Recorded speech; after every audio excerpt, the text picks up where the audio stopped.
Hi, so this is a very quick primer for all those of you that are not really so knowledgeable about 3ds Max. I'm using 3ds Max 2014 for this one.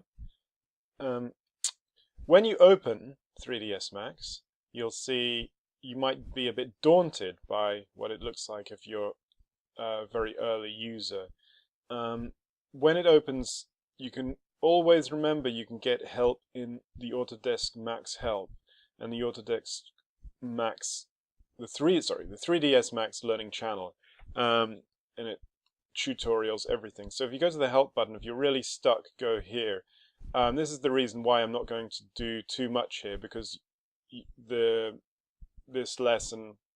Udemy lesson presumes that you have prior knowledge of 3D Studio Max or other 3D applications, and if you're an absolute beginner, you can use these tutorials. But this is a quick extra video here that I'm giving you to show you basically your way around 3D Studio Max. Right, okay, let's start. So the main menu, so when you open up, you've got different areas, okay? The main menu bar is this, so it's a menu, yeah? And we've got all the different options we can carry out here. As I showed you, there's help, there's Max script, customize, render. So these are different functions you can look at. Also, there's a top left button here that's the symbol of the latest 3D Studio Max version. If you open this up, this has got some very important things on it. It's got save, save as. So save scene, you know, we can type in when we save it, when we press save, we type in blah blah blah, and then that saves the file as blah blah blah. Then as we proceed, another really important thing to do is to, rather than save, save as, and each time you save as, press the plus button, because this way it makes a replica. So now I've pressed the plus button, it's got blah blah blah blah blah blah 1 plus. So it keeps your old copies, which is a really good idea. If you make a mistake, you can go back to your previous saved version.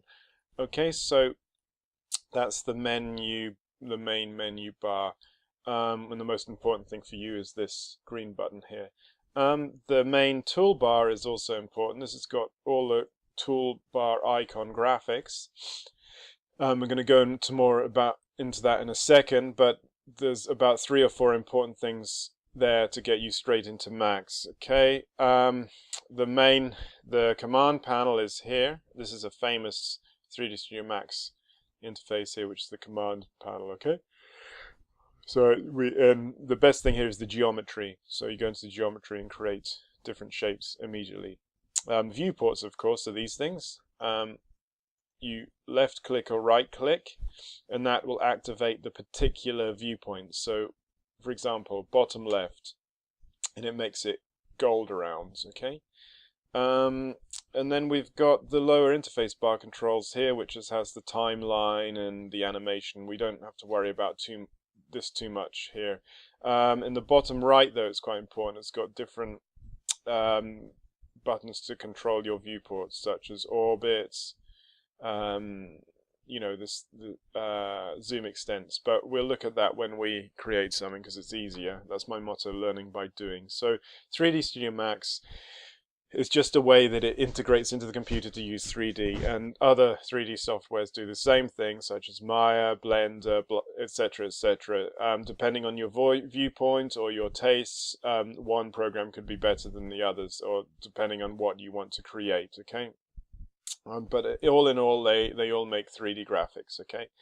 And so 3D graphic software does different things, okay? So it can be used for modeling, to make models. It can be used to edit the materials of the models. It can use to edit the lighting in the scene. Excuse me, I shouldn't really be yawning. You can edit the cameras, you can create cameras, you can make animation, and you can render. Now rendering, for those that you don't know, makes the image look good. What we see in the viewports is not the final image. Rendering works out what the final image would be, okay? Unless you're making real-time work, then what you see is what you get, and that's increasingly becoming more and more sophisticated and looking as good as pre-rendering here. Okay, and rendering, as you can see, is up here on the tool menu. Okay, so what we're going to do now is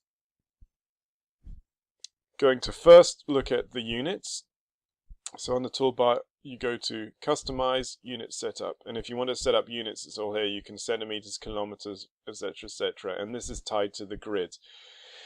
So if you make kilometers, this will be a measurement of grid, but don't worry about the material, the measurement, the units set up too much at the moment. Okay.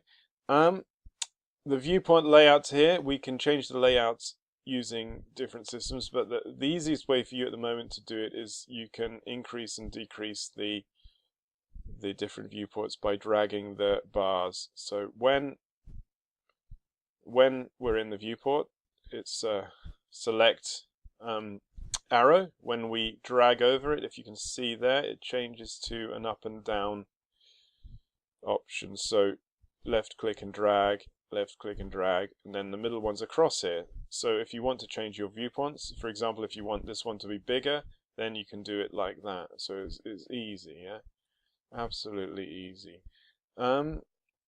Basically, viewports again. Another important thing is to this viewport is left. Okay, let's start by drawing something, because this will make it easier for you. So let's draw a box. So to make a box, we go to this command panel, go to geometry, which is here, box, take it to any of your viewports, left click, keep left click down, draw a square in the left viewports, take off left click, then it's going to do the breadth of the box, and then move it up and down and click when you've finished. Okay, and I mentioned a little about these things, so let's look at these now. So that's maximize, minimize the particular viewport. Orbit around the object. This gives you the option to walk through the object, which usually this happens is too quickly. So what you do is you do the brackets, left bracket, tap it a few times, and it'll slow it down. If it's too slow, do right brackets. Okay, so that's that.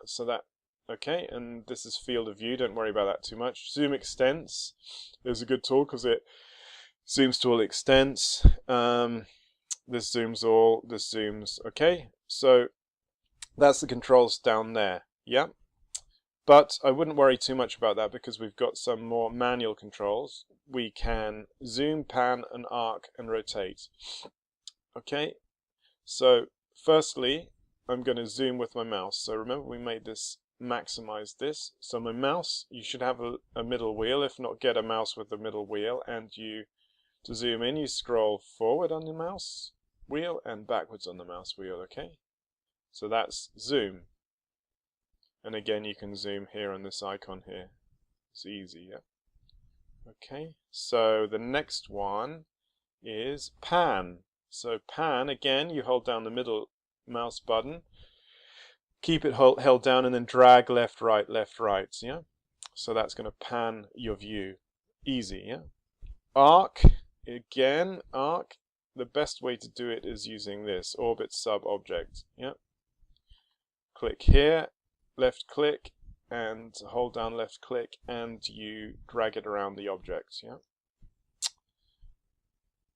Okay, good. And what I'm going to do now is to quickly tell you about primitives, and I'll take it back to this grid with nothing on it, the main grid. And just another quick tip, we can change the views here. So we can that's at the moment left. We can change back, front, top, bottom on each of these viewports, yeah? Right, so these are called primitives in the command panel. Box, sphere, cylinder, torus, teapot, etc., etc. Primitives are made in 3D programs, so you can immediately have geometry. If you didn't have primitives, you'd have to make things from scratch.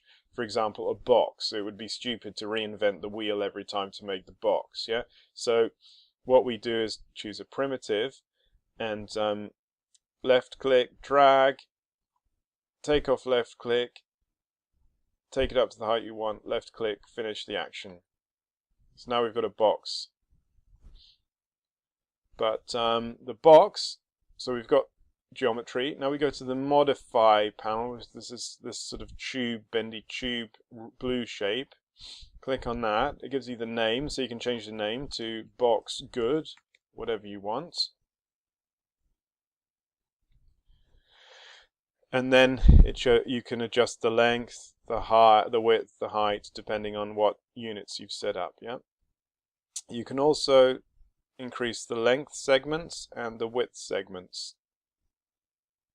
Okay. To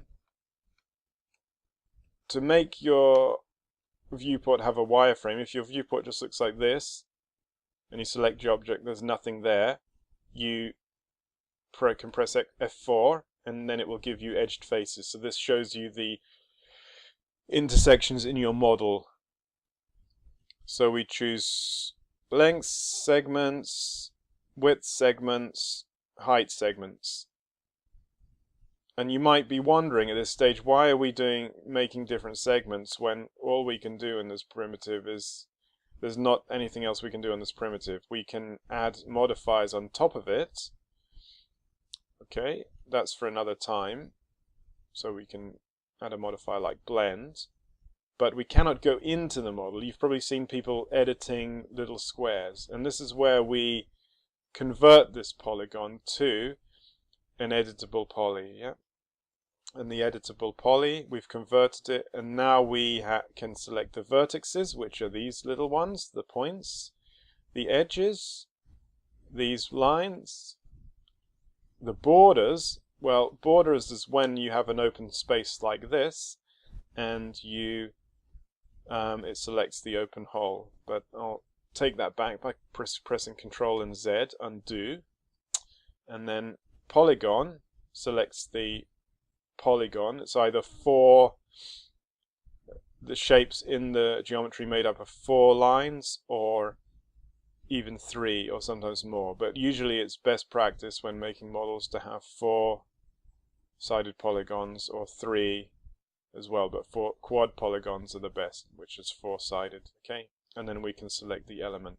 So now we've made this into the editable poly, we can do certain things to it. I'll be showing this to you in the later tutorial when we make the piece of art. But for example, we can select a polygon and we can extrude it, which is one of the most common tools. So we can extrude it. This option list comes up here, and we can do things like that. We can move around, we can select a vertex, move it like this. Yeah, we can get an edge, we can move it like this. Okay, and I've probably gone too far, because with you, draw another box. So box primitive, remember right click, convert to poly. We can bring up the materials here. Okay, and we can click on a material we like. Don't worry too much about materials, I'll be going on this later. And we can left click, drag on the material, makes it a nice grey color. Just quickly looking at the controls, select and move, select and move. We can move the shape anywhere we want. If we left click and drag the shape, or we drag it inside this yellow box, we can move it anywhere we want on the screen. Yeah, we can move it from the top or the left, etc., etc.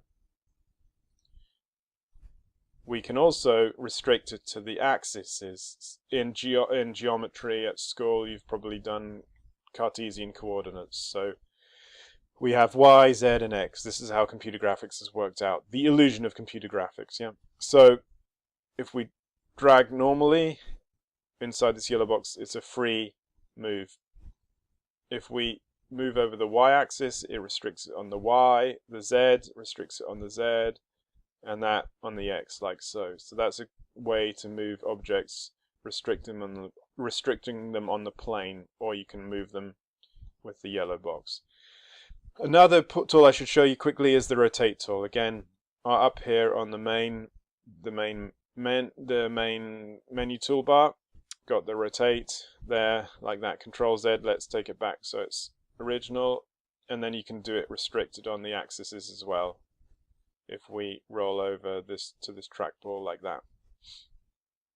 Okay, and then the last one I'm going to show you here is scale. Select scale, it comes up with a triangle. You can scale it uniformly if you click inside here or outside this.